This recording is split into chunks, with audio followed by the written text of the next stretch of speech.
Hey there, everybody, and welcome back to the Addiction and Mental Health Disorders Treatment Manual. I'm your host, Dr. Elise Snipes. This is Unit 1, Part 16, Stages of Readiness for Change. Today we're talking about contemplation.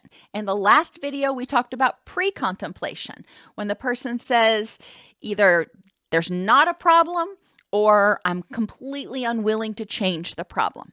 Contemplation, just like it sounds, the person is starting to think about, okay, well, maybe I need to make a change. In contemplation, you've realized that there might be a problem and are contemplating that need for change. In contemplation, the person is starting to feel distressed, but also overwhelmed by what they may have to do and unsure what the next right step is. A lot of times I use the analogy of a hot summer day and getting in the pool. In pre-contemplation, the person is just lounging on their chair. They are not hot. They don't see a problem. No big deal. They're not going to move. Contemplation, they're starting to get a little hot.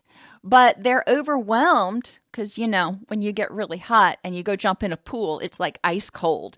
And it can be overwhelming to have that strong of a change in temperature. So you may think, is this really something I want to do? Do I really want to jump in the pool right now? And that's what we're talking about.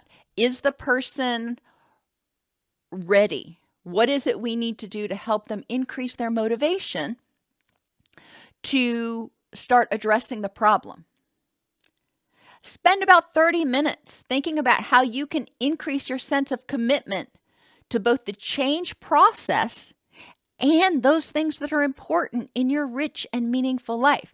If you're contemplating change, then you probably have started to see how the behavior or the issue is keeping you from having the life that you want. So how can you increase your commitment to change, even though it's going to be hard, as well as to those things that are important in your life? How can you increase your sense of control over yourself, your recovery, and the things that are important in your life?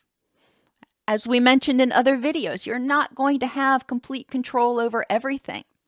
But how can you increase your sense of control, increase your sense of, I got this, if you will, over the things that are important in your life? And how can you increase your sense of challenge when facing difficult choices or discomfort? Instead of seeing barriers or problems, it's like, oh gosh, can't go there, can't do this. See it as an obstacle. See it as a challenge and think, all right, there's something in my way. How can I get over it, under it, around it, or through it? It's important to remember that your issues are not present 24/7, 365. Highlighting exceptions can help you identify things to do in your recovery. When you weren't using, when you weren't depressed, when you weren't raging, what were you doing? Increase that. If you find that when you are outside playing with your dog, you don't feel as depressed, okay, good. That's a tool. Let's do more of that. Thinking back to times when you weren't symptomatic, we'll say, what was different? Maybe you weren't watching the news as much. Maybe you were living somewhere else or you had a different job. What was different? Spend about 20 minutes and list 5 times when you have not been having the following issues. And I want you to look at each one of these because everybody has these things sometimes. So I want you to think about 5 times when you were not depressed. What were you doing and what was different? 5 times when you were not feeling anxious. What were you doing and what was different compared to when you do get anxious?